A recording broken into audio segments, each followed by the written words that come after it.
mañana, 34 minutos, tiempo de tertulia. Hoy con algunos habituales, es el caso de Antonio Rosa. Hola Antonio, buenos días. Hola, buenos días. Con Carlos Rodríguez, que se va a incorporar enseguida, y con Mariano García Sardiña, que también de vez en cuando se asoma a esta ventana radiofónica. Mariano, bienvenido, buenos días. Buenos días, Pedro, buenos días a todos los oyentes. Bueno, pues hoy vamos a comenzar precisamente en Badajoz con el acto institucional de reapertura de la frontera con Portugal después de prácticamente 2 meses y medio. Antes lo comentábamos con Cayetano Polo, que es un acto evidentemente lleno de simbolismo, pero que es importante que se recupere la movilidad, importante especialmente, por ejemplo, Antonio, para la ciudad de Badajoz. Sí, efectivamente, es decir, cuando uno se da una vuelta por el Faro, ese centro comercial que se hizo en la frontera, se nota el cierre de la frontera, ¿no? Que solo están los españoles. Sí, era necesario para la ciudad de Badajoz. Es importante, pero bueno, lo que hace falta es que no haya que volver a cerrarlo, ¿no? Que la pandemia siga controlada. Parece que en Portugal ha habido algunos brotes, pero bueno, esperemos que no tengan mayor trascendencia. Y sí, era importante, y está bien que simbólicamente se haga hoy este acto en la ciudad de Badajoz. ¿Se puede decir de alguna manera, Mariano, que la nueva normalidad en Badajoz comienza hoy? Pues sí, porque la permeabilidad de la frontera permite un intercambio personal, familiar, económico, comercial muy intenso. De los dos lados hay, creo yo, las mismas ganas de que se abra la frontera del lado español como del lado portugués. Los empresarios de un lado y de otro lado de la raya están deseando recuperar sus clientes españoles y sus clientes portugueses, y además siempre en todo el entorno de la Unión Europea las zonas fronterizas son zonas de especial dinamismo y de especial intercambio económico. Y bueno, que la frontera hispano-portuguesa no es de las más dinámicas, pero esa tendencia evidentemente tiene que ir mejorando con el tiempo, y lo principal y fundamental es que se abra la frontera, y además con la importancia de que hoy Su Majestad el Rey, pues, oficialmente y simbólicamente, esta apertura la hace en la ciudad de Badajoz, y en Extremadura, pues yo creo que nos debemos sentir orgullosos de este detalle que ha tenido la Casa Real. El acto se celebra en Badajoz, pero sin duda es importante para toda la comunidad autónoma, también, Carlos, para la provincia de Cáceres. Buenos días. Hola, buenos días. Sí, es importante para todos. Yo creo que la apertura de las fronteras con Portugal, que es algo más que un país vecino, un país hermano de toda la vida, y más para nuestra comunidad y para todas las comunidades que formamos parte de esa raya, de esa frontera con Portugal, pues es importante. Es importante también el detalle de la Casa Real de venir un poco a ese acto simbólico de la apertura a Extremadura. Creo que es un apoyo en cierto modo a la región. Podrían haber ido a cualquier otra comunidad fronteriza, y creo que eso pues va a dar una cierta visión de nuestra comunidad. Incluso, bueno, ya sabemos que alguna que otra comunidad o colectivo puede aprovechar para dar visualización a las demandas que desde la propia comunidad llevamos hablando, tanto en temas de infraestructura como en temas educativos y demás, que yo espero que lo que sean unas demandas, pues las demandas justas que venimos pidiendo todos los extremeños, dentro de la buena educación que nos caracteriza, pero que tengamos una visualización nacional. Creo que es importante, y a nivel económico es importantísimo. Nosotros tenemos una relación económica con Portugal muy importante, que la tenemos que volver a retomar. Hemos pasado unos meses muy complejos, y yo creo que para ciudades, además, como por ejemplo Badajoz, que es una ciudad fronteriza donde incluso mucha gente va a trabajar de un lado a otro de la frontera prácticamente a diario, era fundamental este paso, siempre cuidando con las prevenciones sanitarias que todos debemos cumplir. Evidentemente es un apoyo a la región, pero no es menos cierto que el rey, en este caso viene solo el rey, pero los reyes están visitando todas las comunidades autónomas. Lo que sería deseable es que el acto de hoy, Antonio, no quedara simplemente en una foto, sino que se aprovechara también. No es habitual que estén juntos los jefes de Estado y de Gobierno de España y Portugal. Hay muchas cuestiones pendientes entre ambos países, y sería buen momento para reactivar algunos de esos proyectos, ¿no? Sí, pero yo no tengo muy claro que en un acto institucional con esta carga simbólica se vaya a hablar mucho de los problemas reales o de las cuestiones pendientes, ¿no? Es decir, estaría bien que, puesto que vienen los primeros ministros también, la reunión, pues aprovecharan para darle un impulso sobre todo al tema de las comunicaciones, ¿no? Que quizá que sea el más importante, pero bueno, yo creo que nos vamos a quedar en un acto simbólico en el que también, pues aprovechando que se va a visualizar con el resto de España, pues grupos diversos con todos sus legítimos derechos, pues van a también intentar visualizar sus reivindicaciones. Pero yo, en cuanto a efectos prácticos de las relaciones entre España y Portugal, o lo que nos afecta a Extremadura, tengo poca confianza en que se avance hoy mucho. Yo creo que hay que seguir avanzando, pero bueno, hoy es más simbólico que otra cosa. Bueno, un escaparate, evidentemente, desde el punto de vista mediático, que hay que aprovechar. Lo van a hacer, como bien decía Antonio, algunos colectivos, la Plataforma en Defensa de la Educación Pública o la Plataforma Ciudadana Milana Bonita. Y hablamos ya de infraestructuras y especialmente del tren. Mariano, es verdad que ayer se aprobaba en el Consejo de Ministros nuevas licitaciones, sobre todo para electrificar el tramo entre Badajoz y Mérida, pero no es menos cierto que, una vez más, los compromisos asumidos, los plazos sobre todo, no se van a cumplir. Y tampoco podemos culpar al coronavirus, porque antes del mes de marzo tampoco las obras llevaban el ritmo adecuado para que esos plazos se cumplieran. Nada, se retrasa todo. Hay que tener en cuenta que lo que se ha aprobado es el concurso, cerrar el concurso, una obra de electrificación pues menor. Luego tiene que salir la licitación, luego hay que presentar propuestas, luego hay que abrir el plazo de adjudicación. En fin, estamos hablando de una obra que, si todo se da bien, se empezaría a ejecutar, yo calculo que entre el 2023 y 2024. Entonces vamos mal. Y efectivamente yo coincido con Antonio que hoy no es el día de esperar muchos avances en estas negociaciones, pero sí se podía haber trabajado previamente, los días previos, y en este tipo de encuentros buscar alguna declaración de intenciones por parte de los dirigentes que van a estar, que bueno, yo no la descarto que la pueda haber, pero sería un sitio, un escenario extraordinario para haber trabajado algún tipo de declaración. Va a estar el primer ministro portugués, va a estar el presidente del gobierno español, va a estar Su Majestad el Rey, estamos en Extremadura, va a estar el presidente de la Junta de Extremadura. Entonces, bueno, no sé si se anunciará algo, pero sí se podía haber trabajado en ese sentido, por lo menos alguna declaración sobre alguna intención o voluntad de darle un impulso, o sea, solo por darle ánimo a una población que ya está cansada de este déficit de infraestructura, de esta discriminación histórica que llevamos soportando en nuestra tierra históricamente.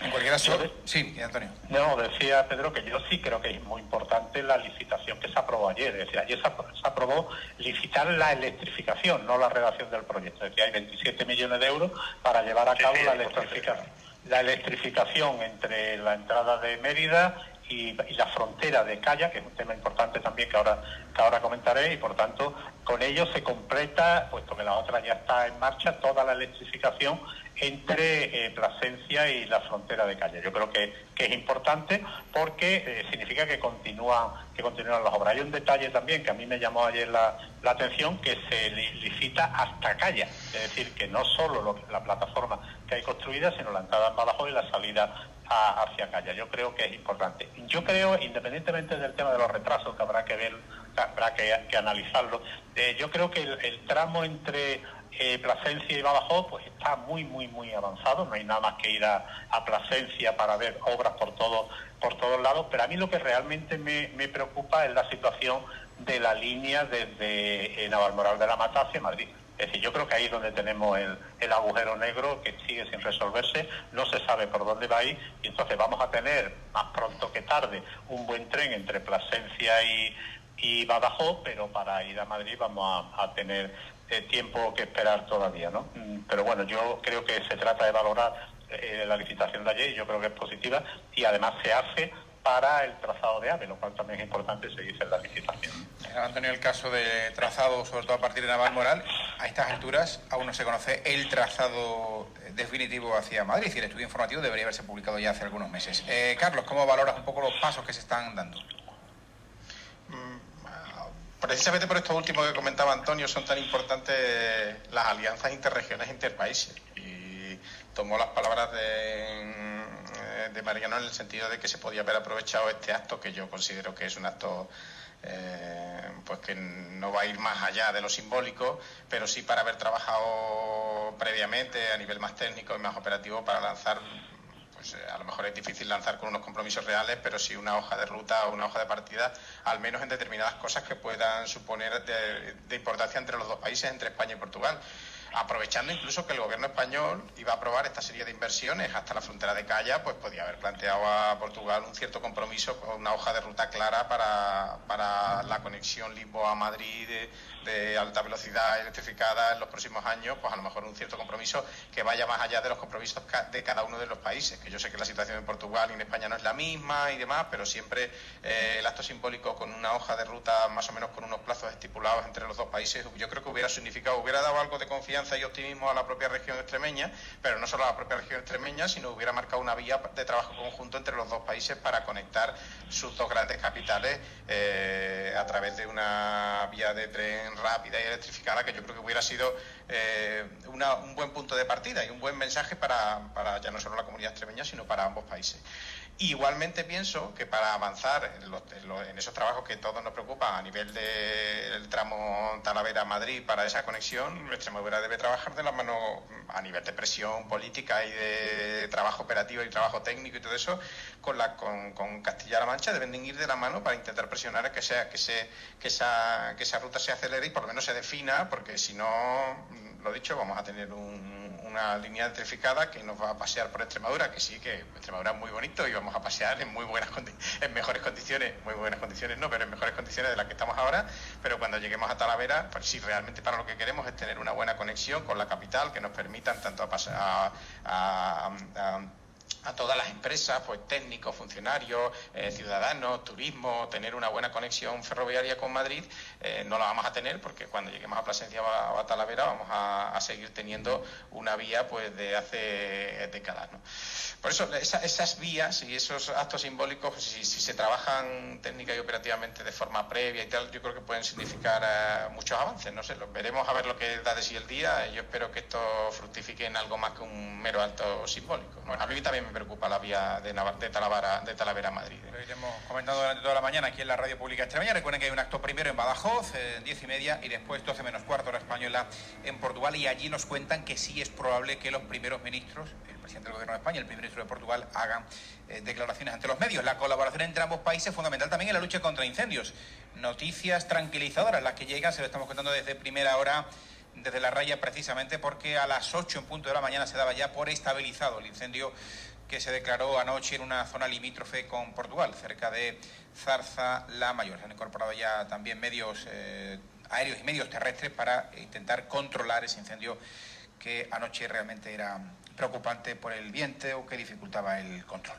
Vamos a hablar de números, si os parece, de cuentas. La situación de las arcas públicas es la que se ha visto agravada, lógicamente, como consecuencia del coronavirus, y ayer hablaba el gobernador del Banco de España y proponía un plan con subidas de impuestos. Es verdad que proponía medidas a corto plazo, a medio, a largo, y ahí estarían esas subidas de impuestos, ajustes para contener el aumento de la deuda de nuestro país. Y entre esas propuestas, subir el IVA, el que pagamos todos, en concreto el tipo reducido del IVA, que grava fundamentalmente productos básicos, también impuestos especiales, cambiar el impuesto de sociedades y la reforma de las pensiones.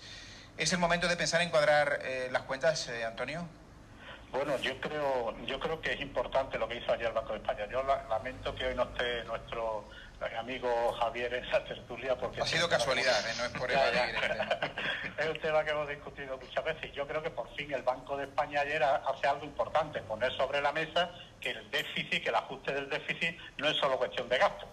Dijo concretamente, hay que gastar más, en este momento hay que gastar más para hacer frente a las necesidades de los servicios esenciales, también para activar la economía, y como hay que gastar más y hay que seguir intentando contener el déficit, para ello hay que ingresar más. Yo creo que eso es lo importante, es decir, se puede frenar el déficit sin frenar el gasto. Y a partir de ahí es donde el gobierno, que es el que tiene que tomar las decisiones, tiene que decidir cómo se hace esa política fiscal, cómo se hace el aumento de ingresos. Y lógicamente ahí hay opciones absolutamente distintas. El Banco de España habló ayer del IVA, pero habló también de otros impuestos y dijo que nuestra recaudación es menor que la media europea en sociedades, en impuestos especiales, en impuestos medioambientales, y ahí hay margen para trabajar. Es decir, yo creo que esa política fiscal tiene que tener en cuenta el aumento de ingresos vía impuestos directos, impuestos que sean progresivos, y por tanto estamos hablando indudablemente de sociedades, acabar con beneficios fiscales elevados que hay, que también lo dijo ayer el Banco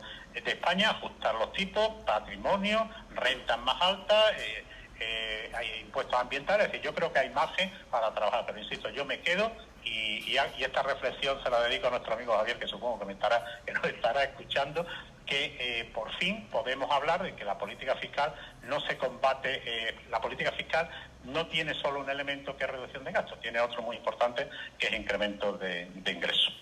Aquí la cuestión es qué tecla hay que tocar, qué impuestos son los que hay que modificar. Ahí puede estar el debate, Mariano. Sí, el Banco de España lo que en primer lugar pone de manifiesto es la mala situación de partida que tenía España antes de la pandemia. Es decir, se había abandonado la disciplina presupuestaria, se había abandonado la disciplina económica, la deuda pública, el déficit público no se estaba atendiendo y se estaba gastando más de lo que vamos ingresando, la deuda sigue subiendo y no se estaba aplicando rigor económico, se habían tomado medidas previas, mucho desde la ideología y poco desde el sentido económico, y evidentemente con una mala situación de partida, cuando tú tienes un tropiezo de la dimensión que es esta pandemia, pues te deja muy desprotegido. Evidentemente cualquier ajuste requiere actuar sobre las dos columnas. Un balance tiene dos columnas, el de los ingresos y el de los gastos. El gobernador del Banco de España habló ayer de muchas más cosas aparte de subida de impuestos, y además él solamente referido a algunos impuestos, concretamente el tipo reducido del IVA y, bueno, impuestos medioambientales. Pero habló también del mercado laboral. También habló del de sociedades, Mariano. Sí, habló de sociedades, correcto. Eso. Habló también del mercado laboral, habló también de repartir la protección entre los trabajadores fijos y los temporales, para que no haya esa diferenciación. Habló también de compatibilizar recibir una prestación de trabajo con trabajar. Habló también de que hay que vigilar que esta renta mínima que hemos establecido no dispare el déficit y no genere economía sumergida. Pidió reformas estructurales para el mercado laboral. El mercado laboral en España no funciona, sencillamente no funciona, su rigidez no funciona. Y es un mercado que, para que nos entendamos, un empresario contrata a una persona cuando ya hace tiempo que le hace falta, porque hay un incentivo a no contratar, cuando debería ser al revés. Un empresario debería, ante la duda, contratar, y luego incluso contratar por exceso, y luego tener margen de adaptarse. Y aquí estamos en el sentido contrario, vamos en contra de lo que debería ser un mercado laboral más flexible. La fórmula, yo no tengo la fórmula, pero bueno, hay un diálogo social, hay unos sindicatos, hay una patronal que deben recoger todo esto. Y evidentemente sí es cierto que y también habló el gobernador de esto, de que hay que tomar, este gobierno va a tener que tomar medidas sobre el gasto, va a tener que tomarlas, porque hay dos columnas y tienen que cuadrar, y no están cuadrando. Tú puedes incrementar la parte de los ingresos a través de una vuelta de tuerca que depende de cómo sea y cómo se establezca, puede reducir, porque puede ocurrir, y de hecho es lo más probable que ocurra, que subamos los impuestos y que baje la recaudación. Subir el tipo mínimo del IVA es una medida injusta, porque paga el mismo tipo una persona que gana 1.000 euros que una que gana 20.000. Entonces, puede ocurrir que subamos los impuestos y que recaudemos menos. Y luego hay que actuar sobre la columna de los gastos, y este país necesita una reforma de la administración pública, consensuada y con sentido común, pero hay que reformar la administración pública, hay que digitalizar la administración pública, hay que buscar, que no siempre tiene que ser recortarla, cada vez que se habla de esto siempre echamos los recortes, no es recortarla, es hacerla más eficiente y hacer pivotar los recursos, es decir, si hace falta de todas formas, sanitarios, pues, Mariano, perdona, incrementar los recursos sanitarios y a lo mejor hay que quitarlos de otros sitios, Pero en este momento, Mariano, la prioridad en el gasto no es el recorte, sino es el garantizar la cobertura necesaria para sanidad, servicios sociales, renta de inserción, etcétera. Por tanto, yo creo que en este momento las prioridades son otras, y en esa línea también iba el el Banco de España. Perdona, Carlos, que creo que te toca.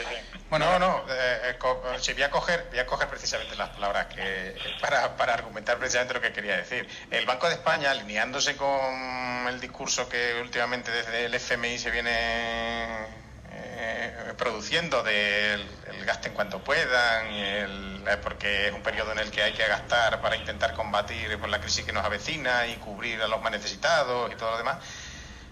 Hay que hacerle entender al ciudadano y al oyente, en este caso, que no es lo mismo gastar para afrontar una crisis, para salvar a los más necesitados, para cubrir la parte sanitaria, para cubrir la parte educativa, que invertir en gastos estructurales y fijos que puedan suponer un problema de deuda a medio y largo plazo. Es diferente, una inversión para cubrir una situación de crisis que un aumento, por ejemplo, de una administración pública en determinados servicios que puedan llevar a problemas a futuro a medio y largo plazo. Eso es por eso yo creo que el discurso que el último que comentaba Mariano es muy importante. Nosotros tenemos que buscar formas para intentar recaudar más, para intentar ser más justos con la recaudación fiscal. Probablemente hay que indagar más en posibles temas fiscales que tengan que ver con que pague un poco más el que más tiene y no que tengan que ver más con impuestos tan directos como el IVA. Entonces habrá que indagar en fórmulas alternativas para intentar aumentar la recaudación, que eso no significa que la recaudación completa al final lo vayamos a conseguir, porque yo no tengo muy claro eso. Lo que sí tenemos que pensar, y también lo ha dicho el Banco de España, y no nos tenemos que olvidar dentro del mismo mensaje, es que esto tiene que ir acompañado por reformas estructurales que garanticen que la deuda no siga aumentando a medio y largo plazo. Es que lo dice en su propio mensaje, porque es que si no es insostenible. O sea, nosotros tenemos que gastar más, pero a la vez tenemos que trabajar para que en un plazo de 2, 3, 4 o 5 años esto pueda ser sostenible y la deuda no siga aumentando, sino que se pueda estabilizar y empiece a bajar. Por eso afrontar las medidas adecuadas desde este momento hará que la deuda no suba tanto y que la rebaja se puede hacer de forma más gradual y no tan drástica como a lo mejor nos exijan dentro de 2, 3 o 4 o 5 años, ya no solo venidas del propio gobierno, sino desde Europa nos exijan con unas medidas mucho más drásticas como las que vivimos hace 6 o 7 años aquí en España. El problema es que en este país parece que en este país nunca encontramos el momento adecuado para afrontar la reforma. Si hay elecciones, ¿por qué hay elecciones? Si no hay elecciones, porque llega el coronavirus. Si hay crecimiento económico, porque no lo topemos. Si hay decrecimiento económico, porque no es el momento. Y al final la casa sin barrer.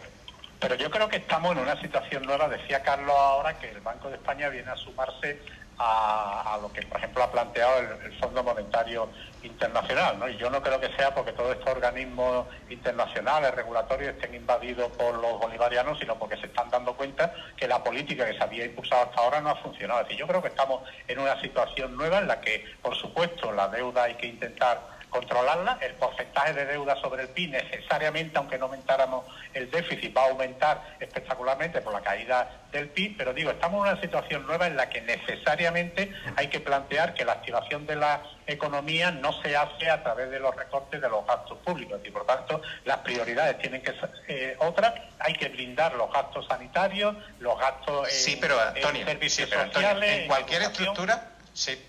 Antonio, pero en cualquier estructura, da igual que sea pública o privada, o en una casa, si tú le das más recursos a una parte de esa estructura, por lo que sea, le exiges que sea eficiente.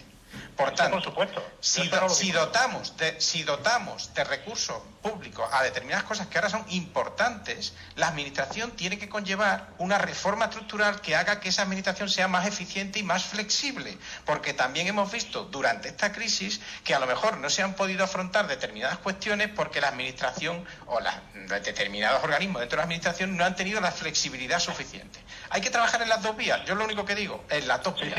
Hay que cubrir para los más necesitados, pero también que hay que afrontar la parte de reformas estructurales que hemos ido dejando durante años, ¿vale? Atrás. Sí, vamos, yo lo comparto plenamente. Y un ejemplo sería lo que hay que hacer con las residencias, ¿no? Que casi ya no nos da tiempo, creo, hablar. Es decir, la residencia de mayores ha sido el agujero negro de la pandemia. ¿Qué le ocurre? Hay que darle más recursos, hay que mejorar la formación de la gente, pero también hay que mejorar la capacidad de gestión. Yo en ese sentido estoy plenamente de acuerdo con lo que plantea Carlos. Ya que estamos con la residencia, aunque nos queda poquito tiempo, ¿soy más partidarios de esa auditoría independiente que propone UGT? Esa auditoría independiente está bien, pero yo creo que hay que abrir mucho más el perímetro de esa auditoría. Es decir, no solamente hay que mirar qué ha pasado en la residencia, hay que mirar muchas más cosas, y estoy totalmente de acuerdo en el planteamiento. Tenemos que saber desde el primer momento, cuando la Organización Mundial de la Salud empieza a hablar de esta pandemia, qué ha pasado, por qué qué decisiones se han tomado, en qué plazo, qué alternativas había, por qué se tomó una decisión frente a otra, qué ha pasado cuando con todas estas compras de material sanitario, porque hay muchísimos rumores, rumores en los medios de comunicación, que se nos aclare qué ha pasado con esa compra de material sanitario, porque algunas han sido desastrosas, qué dinero han costado, porque han tenido esos retrasos, y luego cuáles son los datos reales. Los datos reales, el recuento de los datos oficiales. Los familiares que han tenido un fallecido, desgraciadamente, tienen derecho a saber si su fallecido, su ser querido ha fallecido por el COVID o no. Yo creo que, Mariano, yo creo que más que eso, que sí, lo que tienen derecho a asegurarse de que no va a volver a pasar. Es decir, yo me quedo con una cosa que ha dicho Cayetano Polo en la entrevista que le ha hecho Pedro antes, que la comisión no debería servir para contar muertos. Y yo añado ni para arrojárselo en la cabeza. La comisión, en la que yo creo que tiene que haber un componente parlamentario, que es quien controla al gobierno, yo creo que lo que hay que analizar efectivamente qué es lo que ha pasado, es decir, por qué han fallecido tanta gente en la residencia y sobre todo hay que articular alternativas, es decir, qué hay que hacer. Y una cosa, Carlos, brevemente, 15 segundos para ti. Y una cosa que se me va, revisar el por qué las residencias dependientes de las licitaciones públicas que se han gestionado en estos últimos años no han estado dotadas y licitadas en las condiciones que deberían haber estado. ¿Por qué se ha priorizado simplemente lo económico sin tener en cuenta la parte de recursos técnicos en las licitaciones de los últimos 10 años? Que por ahí viene el gran problema de las residencias. El problema de modelo. Igual algunas auditorías se tienen que haber realizado antes. Antonio, Carlos, Mariano, muchas gracias. Un saludo, buenos días. Buenos días.